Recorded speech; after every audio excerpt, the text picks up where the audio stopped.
Welcome to Solutions Review Insight Jam, Backup and Disaster Recovery panel discussion on data protection in 2021 this afternoon.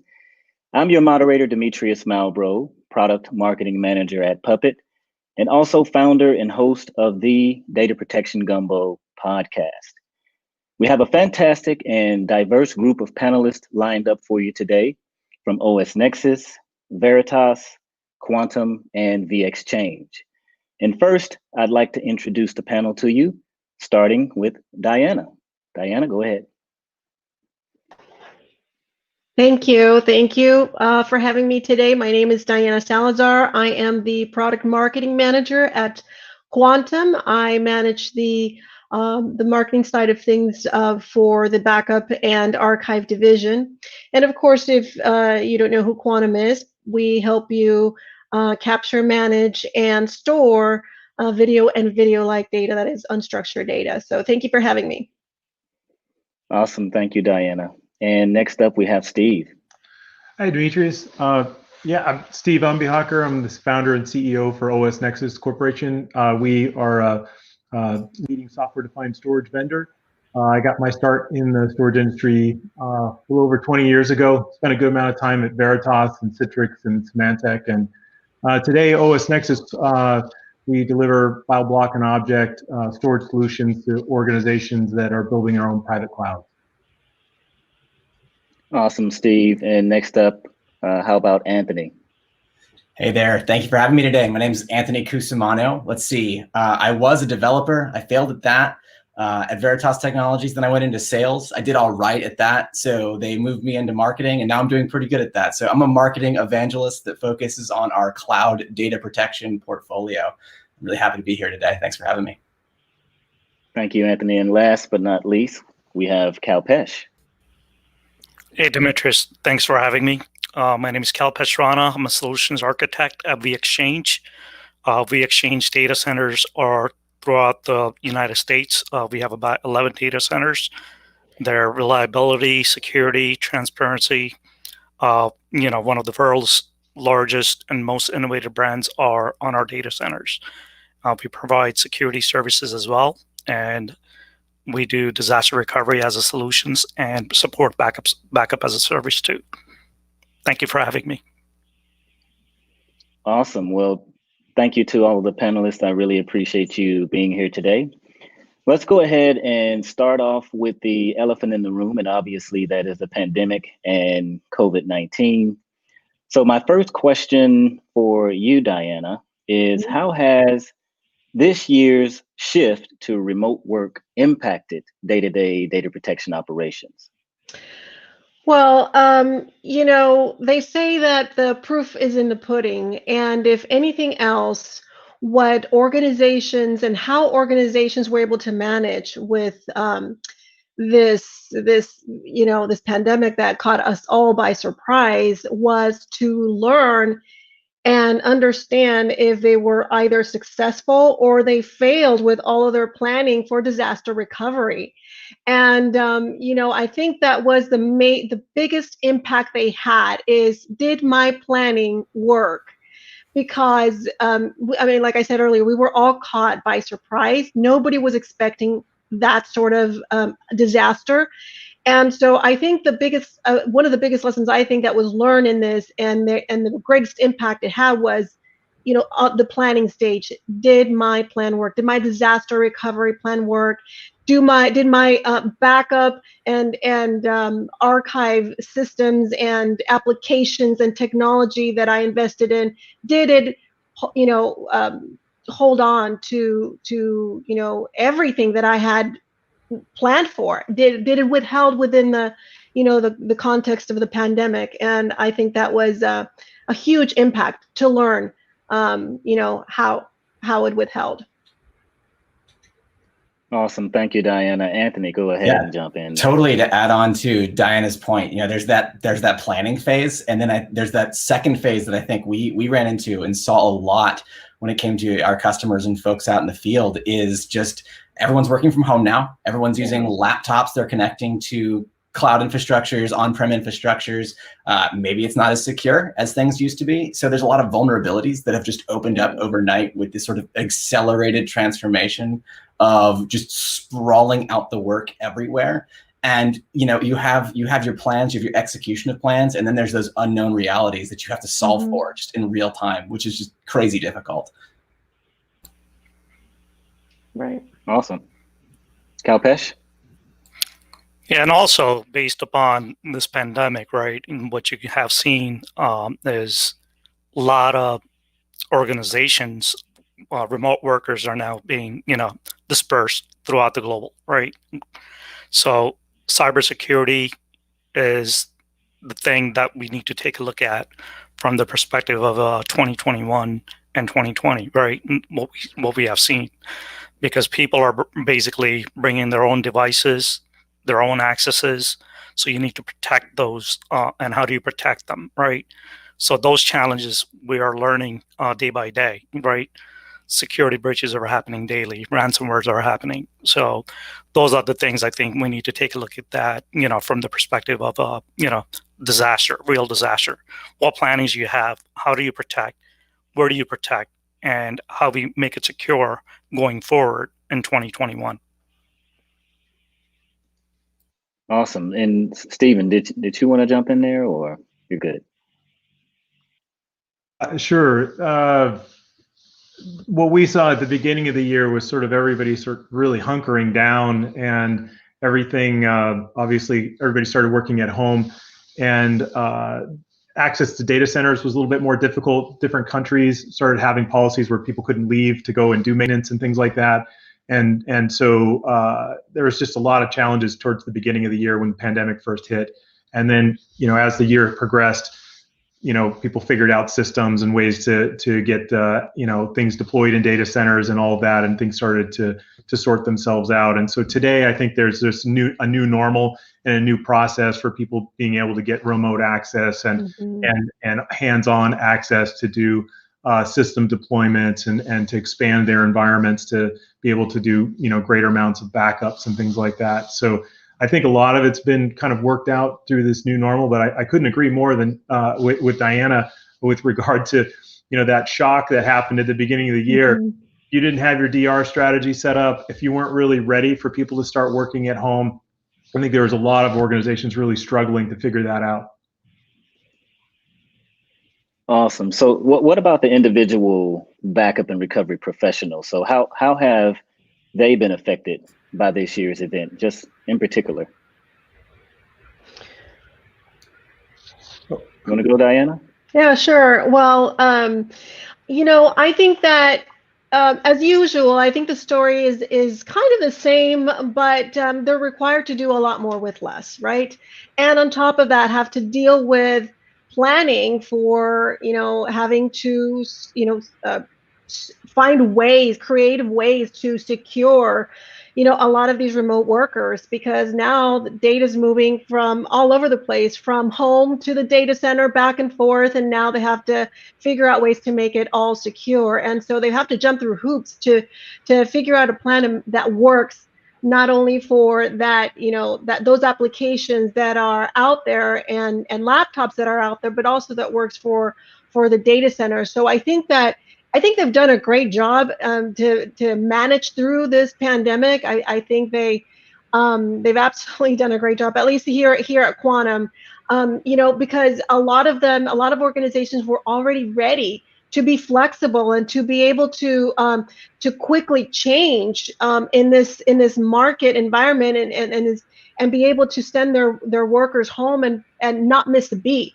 And so for them to be able to accomplish that and continue to accomplish, for example, having that knowledge that, okay, what do I need now? I need to establish virtual desktop interface, for example, and how am I going to do that and be go through that and all the other technologies that are required to be able to manage a workforce.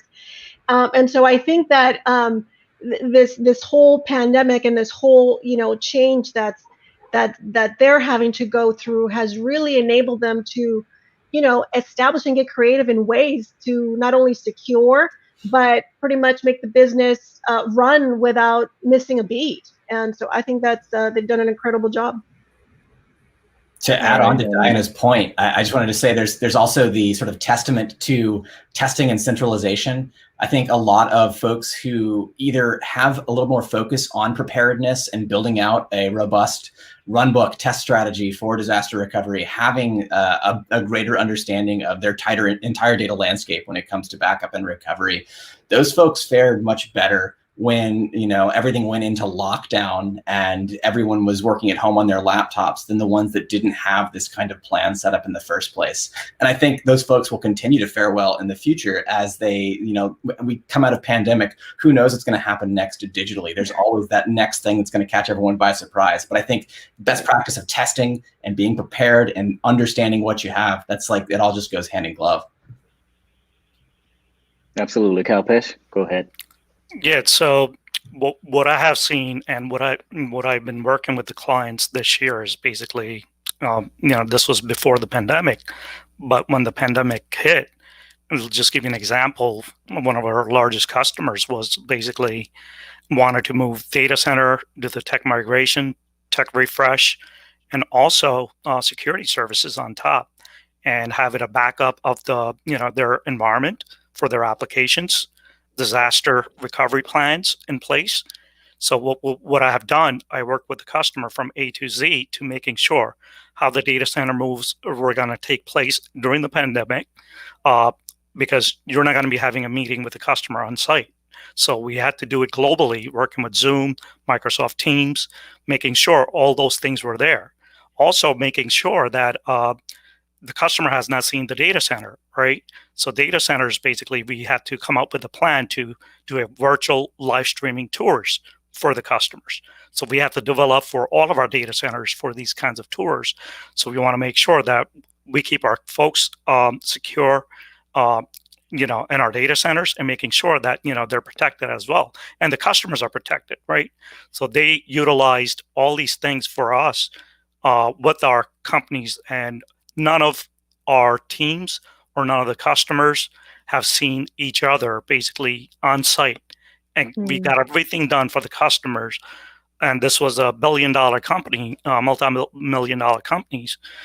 We did everything for them. So just as an example, during the pandemic, you do not know what's going to be taking place, but how to solve those issues and how we help the customers, that's what makes a difference, right? Sometimes you're going to get a whole pass, right, for not doing things. But you need to make sure that you will be keeping these DR plans, your processes, people, process, technology, right? Those are the three biggest things in this market that we have to worry about in any given time, right? Not even pandemic, but being ready, right? That's what we need to see. And that's what we need to help our customers or our internal processes as well to support these kinds of businesses. Kalpesh, I have a question for you based on your example with the customer. You mentioned, Zoom, Teams, all the meetings you had. What would you say was the most used method of communication? We utilize Microsoft Teams because we use Microsoft Teams a lot, but customers using Zoom. So certain times we have to use Zoom. So, both solutions work properly majority of the time, right? But in the beginning, what I saw in the pandemic, when a lot of people were working remotely, you were getting choppy, quality of service, right, on videos, your quality of sounds. So that's what we saw, right? I don't know if you guys have seen that too. During that time, because, your kids are working from home, your spouses are working from home, everyone's on the internet, watching videos, so those are the things that I saw, Anthony. Yeah, that's pretty cool. And also, I think that even though in the midst of the pandemic, you had Salesforce actually reach out to acquire or buy Slack. So I'm not quite sure that would have happened otherwise if the pandemic was not upon us, and Zoom saw record number revenue, and I think they're still booming today. Stephen, did you want to say something about backup and recovery professionals and maybe how you see them being affected this year? I think that there's more and more use of the cloud, because you want to be able to deploy things on demand and be able to do backups and things like that can just have infinite capacity using the various major cloud services. So I think there's a big boost in the use of the major public clouds this year. But I think for a lot of organizations, it was just business as usual. A lot of IT organizations, were already working from home. At OSNEXUS, we thought, hey, this is going to be a bit of a disruption, but it was like just a few weeks into March, and felt like the new normal was already here. So I think that in IT, we really got it easy. I think versus a lot of other industries, IT was already, for the most part, 2020, we're already set up for everybody to remote in and be connected from home and work from home. So I think we overall as an industry we got off easy with this one. And I was sitting here counting down to figure out how long it was going to take someone to mention cloud. So it's about 16, 17 minutes in. So I guess I'll take the conversation over to cloud. All right. So this will be a toss-up question. So anyone who wants to jump in and answer this question, that'll be great. So how has the role of cloud changed since last year? And also, how important is the cloud to a current data protection strategy?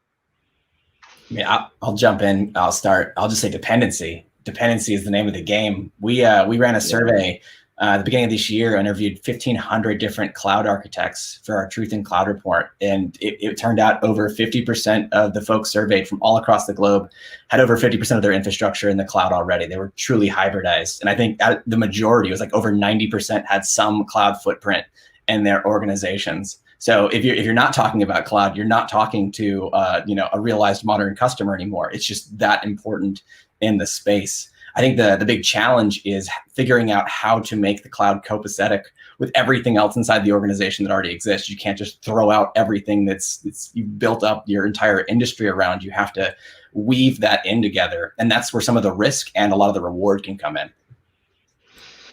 And I'm going to add to Anthony, and what I'm going to say he may not agree totally with, which is totally fine. You can totally we can discuss it. But I think, obviously the cloud we were already at an accelerated pace to move data to the cloud. And I think it's incredibly important for data protection. But in the past, just to take you down memory lane, in the past, organizations had a DR facility, right?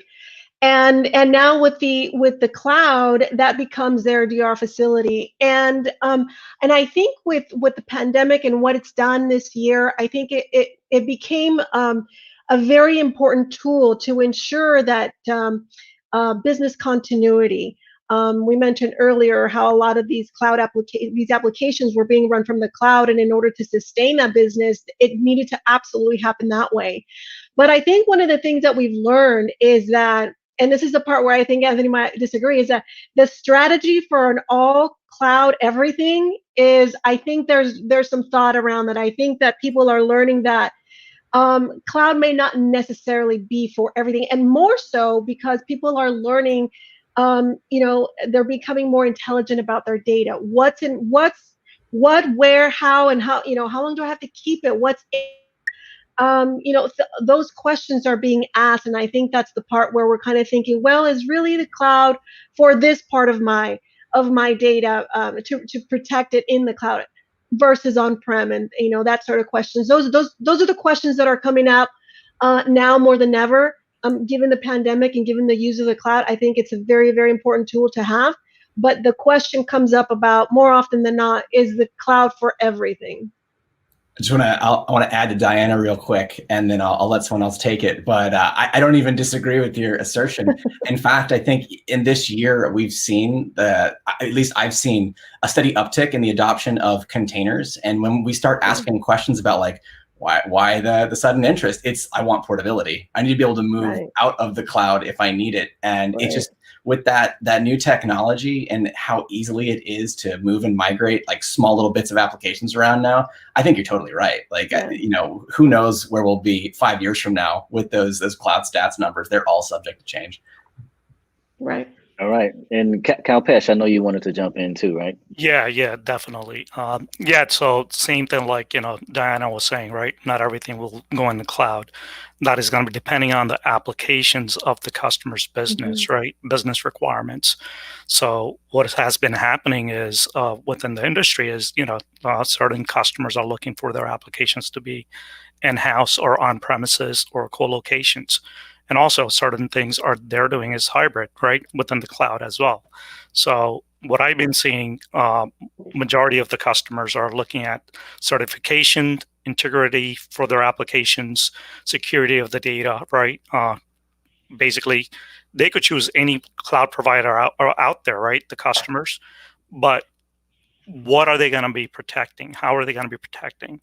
And how are they connected? But, you know, what I really think about cloud is technology brought together is like SD-WAN technology. You know, how do you connect easily to cloud customers, right, around the globe? If a customer is using cloud solutions, they're doing backups, they're doing disaster recovery. How does that get connected, interconnected within your data centers or your cloud, you know, or hybrid or private cloud, public cloud, where it is? How that gets connected throughout the globe? How the customer is going to be managing those workloads, right? Those applications, and how easy it is for the users to access and basically manage those things. So those are the things I think from the cloud standpoint. Not everything will be in the cloud, but it'll be hybrid solutions that the customers are looking for their application business needs. Yeah. All right, go ahead, Steve. Yeah, I was just going to say that what we see is that business generally fall into a couple of categories. There's the ones that are smaller that can just kind of go completely to the cloud and it's cost effective for them. And then generally larger organizations are doing either a hybrid cloud or a lot more on-prem. And the big reason for that is cost. If you take a look at the cost of like S3 storage versus having that S3 private cloud storage on in your own colo, the cost savings about 80%. It's really huge. And so the larger organizations, the companies doing genomics research, the companies you know, that are just producing major, you know, really large data sets, they already have a hybrid cloud strategy where they've got a certain amount in the public, but their big data sets are typically in some colo or multiple colo sites because it's just so much more cost effective for them. Last thing I want to add is, so based upon like co-location providers out there, you know, like vXchnge has, all of our data centers have cloud providers out there. It's easy to connect and take it to anywhere around the world.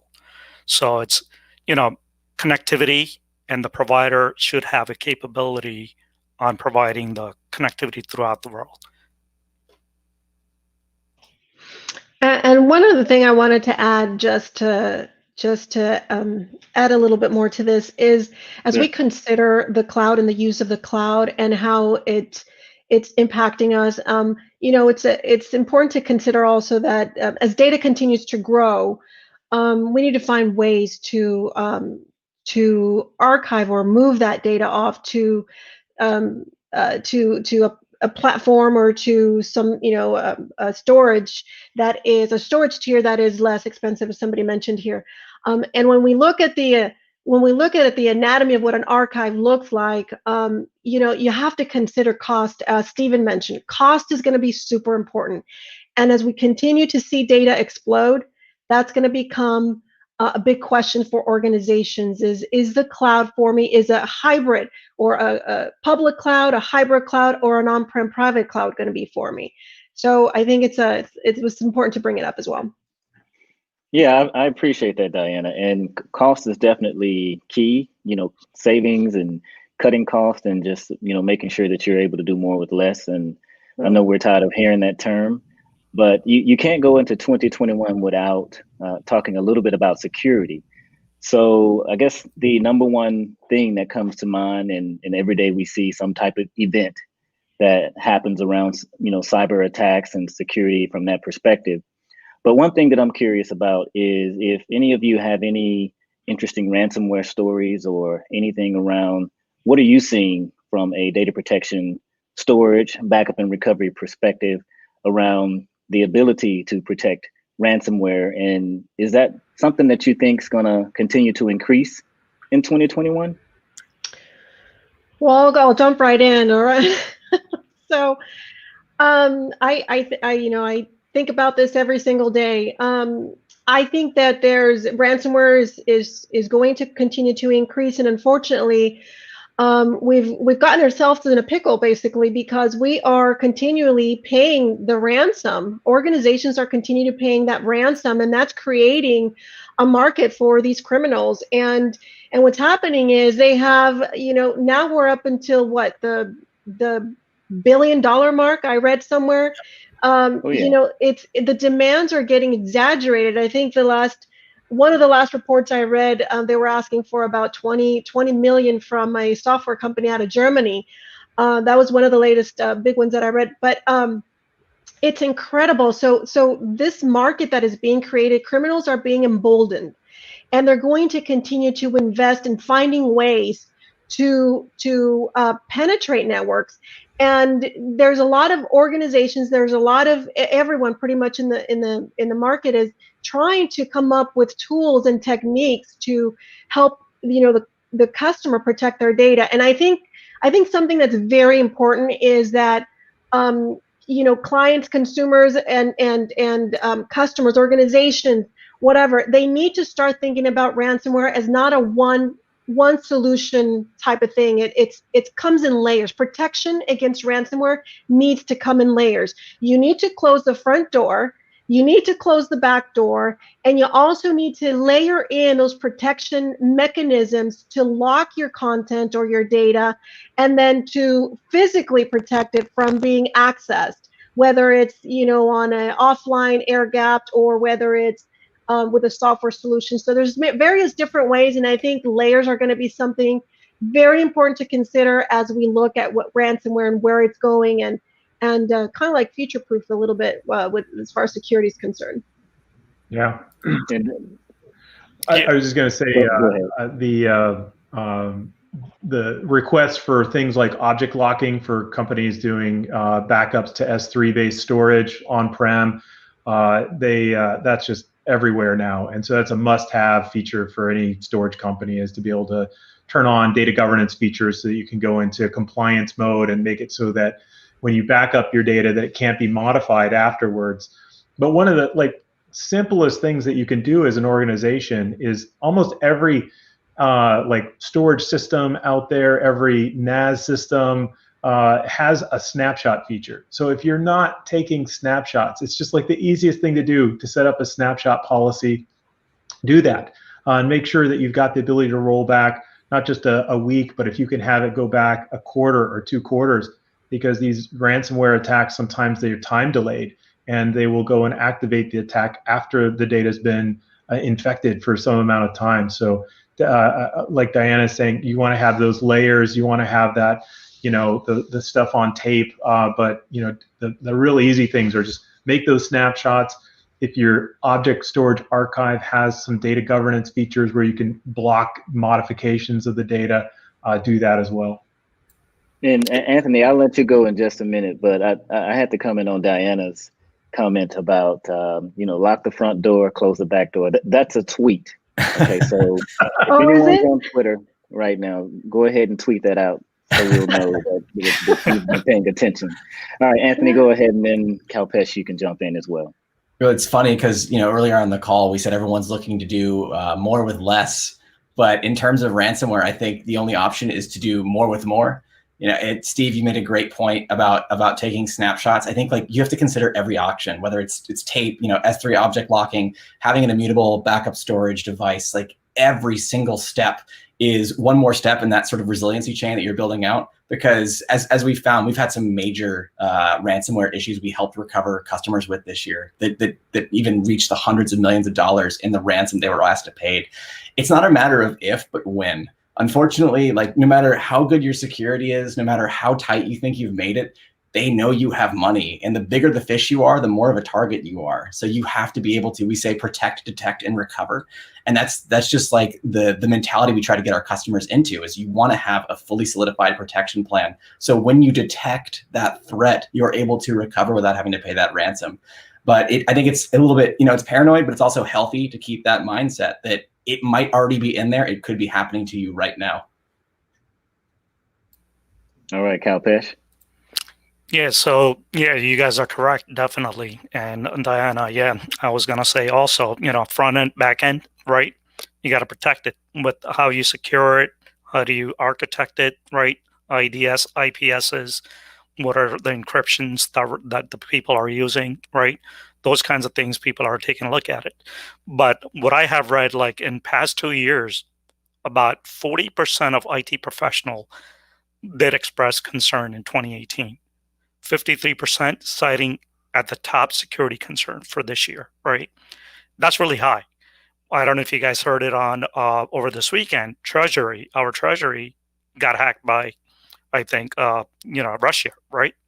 So it's really critical that, our governments are getting hacked, our businesses are getting hacked, ransomwares are getting, injected, people are just all over. But the main thing is, how do you protect all these devices that are out there with the technology that we already have?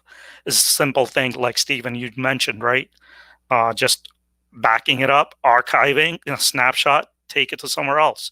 Simple stuff that we could do is like, you just do your local copies, backups, send it offsite every day, whatever you need to do. You got to have those policies. So, compared to these kinds of things that are happening, 2021 is going to be more of a, security thing that we got to take a look at, how to protect all of our businesses. And Kalpesh, thank you for bringing us into 2021. I want to actually get your opinion on, I guess, the expectations of the data protection space, and what is it going to look like in 2021 moving forward? Is it going to be AI and ML? Is metadata going to continue to be king? Are we going to see any other new technologies on the scene? Anyone want to take a stab at that one first? Yeah, I kind of mentioned it earlier, but I see no sign of slowing when it comes to technologies like containers and Kubernetes. The fact that you can have this ephemeral little thing that comes to life and then dies, there's very little risk to it. All your data is sort of abstracted in another location. And I think, with data not shrinking in the amounts that we're collecting, but only growing, you kind of have to have that abstraction layer and have that separate application entity that is completely detached from your data. I think one, that'll really help when it comes to data protection, because you have a more targeted source that you can control, lock down, and maintain. But two, it also gives you the advantage of being able to recover from something like ransomware faster if your entire application infrastructure is destroyable and recoverable in a matter of moments. Great, Stephen. What's on the storage front? Yeah, I agree. I think that, like Anthony says, flexibility is really key. Technologies like Kubernetes are going to help organizations, develop their applications to, be designed for disasters. The whole architecture there where you lose a pod and it just keeps running and it spawns new instances automatically and things like that. I think that it's key for IT organizations to keep moving the envelope forward with their application infrastructure, starting to implement more and more hybrid cloud strategies, and make sure that again around the security things that you follow the basics. I mean, it's do the things the necessary and test them out. There's a lot of times people get a DR strategy in place and then they don't actually test out their business continuity plan and verify that, hey, did the DR site actually activate and run as expected? So it's just all that due diligence is really key to it all. Yeah, I'll just piggyback on Steven's point, right? What I do is basically work with my customers on taking a look at the process of how they do disaster recovery today, how they do backups, right, for their applications. So what I do is basically work with our customers, work with our partners, work with our internal folks to develop a process, procedures, and also execution of the application testing for all the way through, right, from infrastructure layer to all the way to the application layer. So we execute an application for the customers to making sure, based upon their RTO, RPO, recovery time objective, recovery point objective, that data needs to be, recovered. So we want to make sure, based upon their tiering needs for their applications, if it's tier 0, tier 1, tier 2, tier 3 for their apps, we worked through all the way through to make sure that we could test these DR plans, run books, right? The scripts, procedures, all these things has to be in place in order for you to execute. Because without those kinds of things, if you don't have process of people, process, and technology, you won't be able to move forward, right? Those kinds of things are really, really necessary, needs to be focused on. A lot of organizations, what they do is don't think about people aspect, right? If it's a true disaster is happening within their environment, people are going to be focusing on their own stuff, right? Let's say if a hurricane's going to hitting on the East Coast, basically people are going to be worrying about their own families, how to protect them, but they don't think about what's going to happen to the business or anything like that. You want to make sure that you need to protect that perspective of the, design as well, right? Because people like provider like us, vXchnge, we provide redundancy, resiliency of the data center. We provide from A to Z, right? Making sure you're doing isolation of your environment. How do you isolate? How do you fell over? How do you fall back, right? Once you have a disaster, you recovered. How do you fall back? How does your Active Directory, your DNS are lined up? All these things has to be thought through really well. And how do you protect in cloud if you're doing, hybrid disaster recovery testing, right?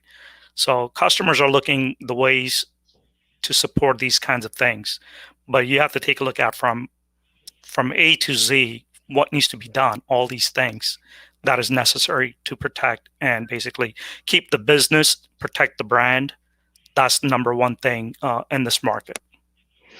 Yeah, I totally agree with everyone's points. They brought up very, very good points. I would also add another element to this, which is as more and more we see more explosion of data and unstructured data, and where the customer decides to land that data on, whether it's the different kinds of clouds out there, whether it's hybrid, private, or public, or in different on-prem, data is going to continue to grow exponentially. We all know that. And interestingly enough, I just read a report that indicated that secondary storage or data protection storage will increase tremendously in the next few years, even more so than some of that primary storage investments that are being done maybe into to today, or even for backup and other areas. But yeah, that secondary storage is going to continue to grow because of I'm sorry, I forget your name, but you just mentioned data protection. It's so important. Kalpesh. Data protection has got to be number one. It's so important. And I think customers see that. They see that, and it's very important that we also add in the element of, well, if I'm gonna have to store this mass amounts of unstructured data, how am I going to be able to find out what's in it? How am I going to be able to get some intelligence from it? How can I use it so that I can monetize it in the future? So I think software with layers of AI and ML to figure out what's in there, to be able to interact with it as we keep it, in the cloud or in some sort of object store, for a very long time. How am I going to be able to interact with that data? So I think that the software and having that ability to read that metadata and to be able to interact with it and to figure out what's there, I think that's going to be a crucial technology that we're going to see coming up here in the next few years, if not already. I think there's some already. Yeah. Yeah, I totally agree with that. You see 5G coming. You see a lot more police forces and law enforcement and just public places having more cameras set up to provide safety and oversight. And when you go from a frame size of like 1K to 2K, it's 4 times more video data. So there's this explosion happening in terms of video quality. As the video quality goes up, that just has this exponential growth in the amount of data. And that's just on like the video side of things, like you were saying on the machine learning. As you start being able to pull in, businesses and organizations can pull more data in from the edge. 5G is going to contribute to a lot more data coming into the data center, being able to do machine learning on that data. And so I think that we are just sort of like, it's been sort of this big wave of data growth, but we're, as the networks get faster and we get that faster speed out to the edge, we're going to see another big wave of huge data growth over the next 5 years, which is going to be pretty exciting. And it kind of at the same time, there's this whole massive change happening again in the media types. We see hard drives now hitting 20 terabytes, but all of a sudden the flash devices are at 30, and there's even 100 terabyte flash devices and new categories of flash devices coming out. So kind of the transformation that's going to be happening to the data centers over the next 5 years is going to be fascinating. It's an exciting time. It's almost like the Ouroboros self-eating snake, because the more data you have, the more you realize you have to like find places to put it, and then it's like, I want to feed this into an AI so I can find the tasty little bits, but then the data just becomes so massive, like again you have to look for more storage. It's a perpetual cycle, and I only see it becoming more and more expansive, requiring more and more space. And the tastier the data for an AI, also the tastier it is to a third-party attacker. So it goes right back into the previous thing. You have to be aware of all these X factors now, like you never had to be in the past. Yeah.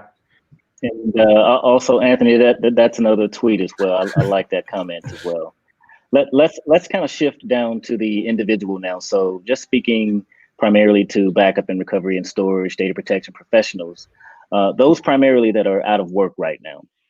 What advice would you give them moving into 2021? Is it, get a new certification? Is it stop trying to learn your current solution and maybe move more into the public cloud and try to get maybe some AWS certification or Azure or Google? What advice would you give an out of work professional right now that's primarily in the storage and data protection and industry?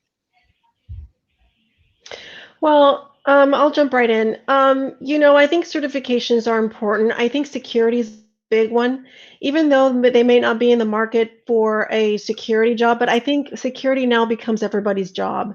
It's so important to be able to bring not only some insight, but to have that ability to contribute to the security of your organization's data and applications and everything that goes on there.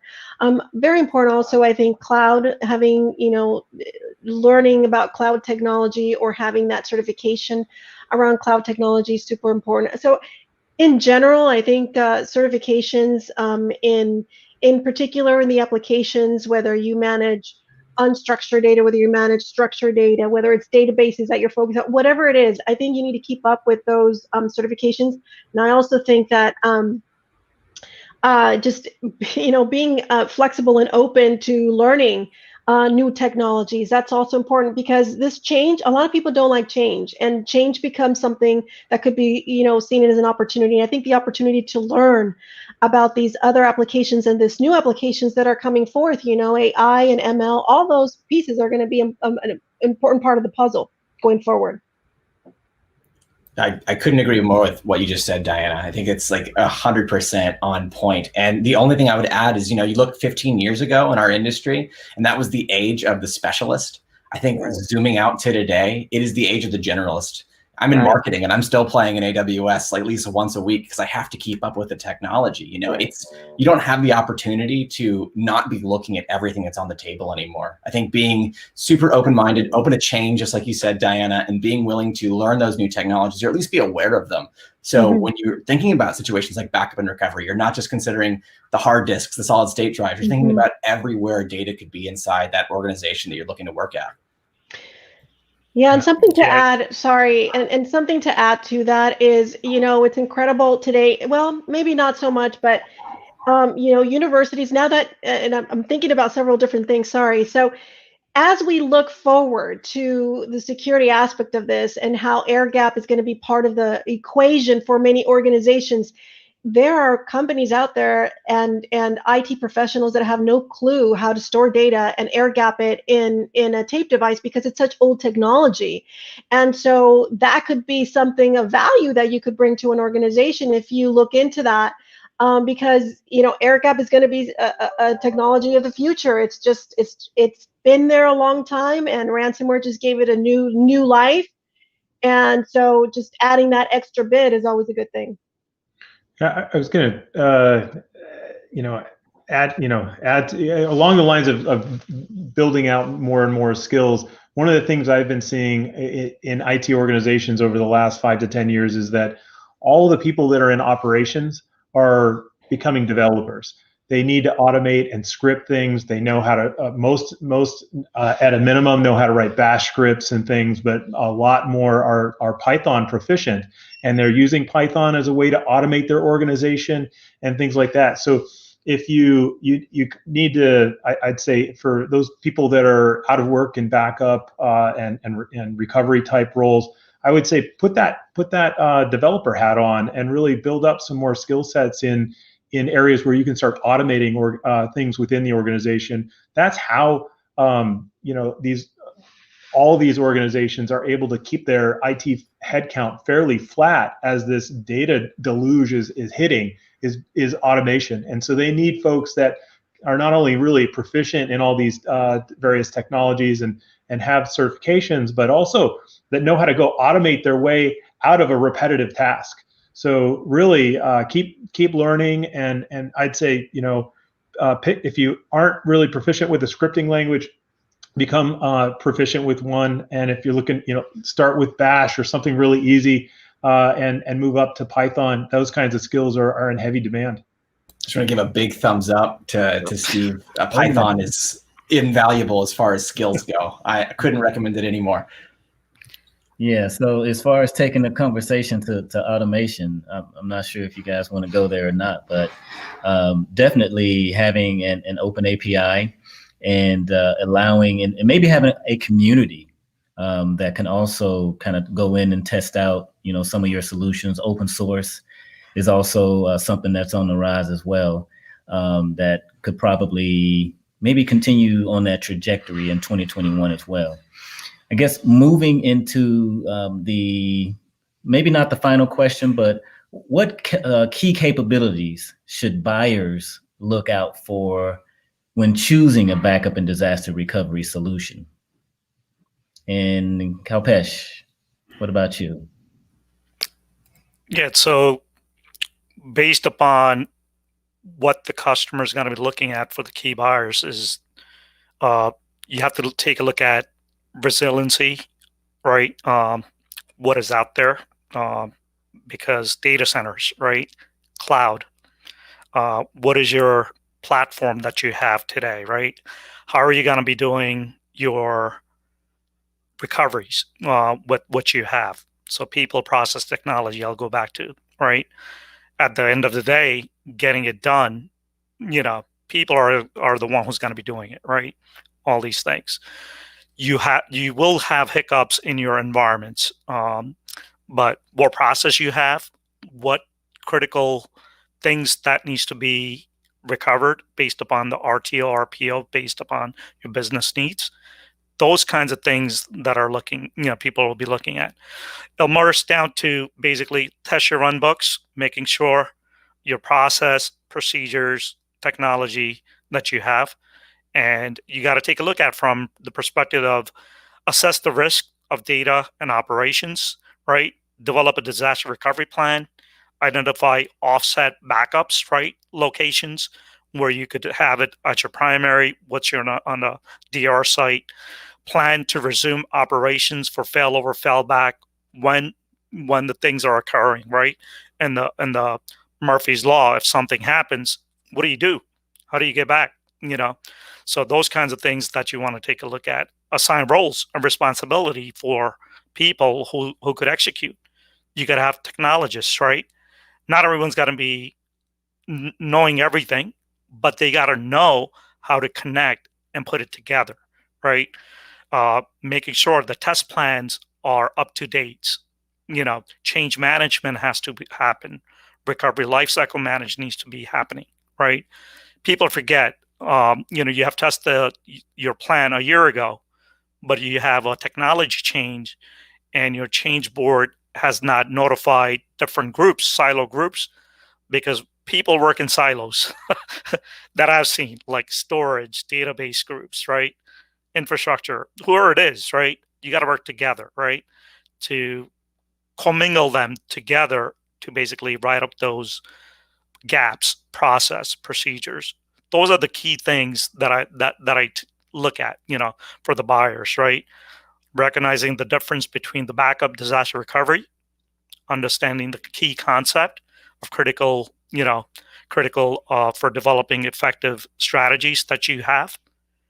Evaluate multiple co-location provider, cloud provider, on-premises deployment that you guys going to have, for that fits your organization, right?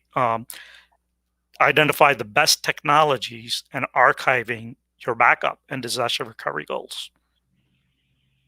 Yeah, I couldn't agree more with what Kalpesh is saying right now. It's so important to really understand all of the points that he made, and in particular also is security in general is going to be super important. That's just that to me. That's just a no-brainer. After what we've learned today with the pandemic and everything that went on and has gone on during the year. But surprisingly enough, just to go deeper into this topic is the fact that a lot of organizations and backup environments within these organizations, they didn't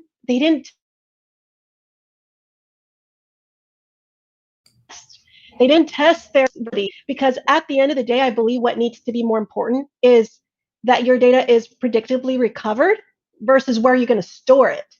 And so having the ability to be able to recover data swiftly and effectively has to be an important key feature and capability that whatever system you apply, whatever system you implement, has to be part of the strategy. And that goes in line with what Kalpesh was saying. And so, security and recoverability and as far as thinking about ransomware, there has to be layers of security. So all these capabilities need to be in play in order to not only protect the data, but to be able to recover it, to be resilient. Whatever technology the customer ends up using, it needs to have all those key features and capabilities in order to have that business continuity and to have be able to contain costs as well. And the other thing I wanted to bring up is that not all data belongs in Flash. Not all data belongs in tier 1 technology. We need to understand that data has different value, and we need to learn how to tier that off. And for that, we need that type of technology, that software that helps us learn how often is that data accessed, how often, when was the last time it was accessed, how long do I need it? If it's structured data, perhaps you're going to need it for 7 years. You meet all your data retention requirements and you toss it off. But for unstructured data, you're going to end up keeping it for a long time, whether it's it's a movie, whether it's financial data, whether it's whatever unstructured data, if it has value, you're going to keep it for a very long time, and it needs to be protected, secured, and it needs to be tiered off into technology that you're not going to break the bank with. And so I think that's another, if you will, another layer that we need to understand, to tier off that data into, you know, whatever technology there is available at the time. Right now, it's whether you use object store, whether you use cloud, whether you use tape, flash, you know, primary store. Just be able to understand the capabilities available in the different technology today to intelligently tier off your data so that you can leverage it at a later time and not break the bank. And so we have about 5 minutes left. So I think, so Stephen and Anthony, you two want to chime in as well, right? So flip a coin. Who wants to go first? I'll let Steve go first. Go for it. I was just going to say that, you know, when you're figuring out your next, you know, data protection plan for like the next 5 years, you really want to see where are your biggest areas of cost. What's your current strategy? We've helped some organizations that are spending, you know, millions of dollars per year in the public cloud, and they're way heavy on that because they said we're going to do a cloud everything strategy, and then they learn years later that that's just burning the P&L sheet. And so now they're getting into the hybrid cloud, repatriating some of that data, saving huge amounts of money. So you kind of want to first step back and take a look, where's your spend at? Where do you need to be in terms of your data ingest rates and things like that 5 years out, and make a plan that's going to work well for that. And that, you know, because the IT budgets don't change that much. You need to figure out how do you do more with what you have typically. And so I just sort of step back, take a look where to go. Yeah, go ahead, Anthony. Thanks, Steve. Yeah, so I've got 3 quick hits. And the first is, and I know my ex-friends in the sales field are going to send me hate mail for this, but POC the product. It's always important to do a test run, see how it works, kick the tires, and make sure that everything behaves the way you expect it to. I think nothing is more frustrating than something going awry and knowing that you could have tested it and caught it early. And point number 2 leads right into the first one. Understand the scale, because once you're in that POC phase, knowing how you're going to scale up from, you know, a small section of your workloads into your entire data center or your entire hybrid extended data center, it's a completely different conversation. So really understand the thresholds, understand the bandwidth and the throughput and what you need to protect all of your data, so you can truly recover all of it if you need to. And then lastly, think towards the future. Think about, you know, where you're going to be in 5 years, what kind of technology you're going to be adopting, whether you're looking to implement more with APIs or start doing things with containers or more cloud or less cloud. Consider what workload is going to best, or what solution is going to best help you meet that 5-year goal, not just the problems you're having today. And Kalpesh, did you want to say one more thing? I know you wanted to jump in earlier, but you want to close us out on this one? Yeah, so, you know, what Diana was saying too, right, earlier, that all these things going to be coming together. But what people don't think is, if you don't have these process and plans, you're not going to be able to get anywhere, right? If you have not tested these plans, you're going to always fall down, right? And it's going to impact your business, right? So those are the main things I wanted to bring that up, that, you know, people should be thinking about. And Diana, one more time. We have a couple of minutes, and I'll give you the last say. Well, I totally agree with what everybody is saying. I just have to emphasize on what Kalpesh just said, and it's so important. And, you know, test, plan, test. There is no better way to beat this pandemic or to beat any disaster than to ensure that you've got your planning done, you've got your testing done, and that you have the right you know, the right people and the security in mind, so that not only your organization, your IT organization has a place or has a play in it, but you know, that we teach the rest of the organization to make sure that everybody has a part in making sure data is secure and protected. Well, I know time has flown for me, and I had an amazing time. I would like to thank our panelists and also the audience for tuning into Solutions Review Insight Jam. Backup and Disaster Recovery panel discussion on data protection in 2021. Thank you. Thank you. Thank you. Thanks for having us. Appreciate it. Thanks, Demetrius.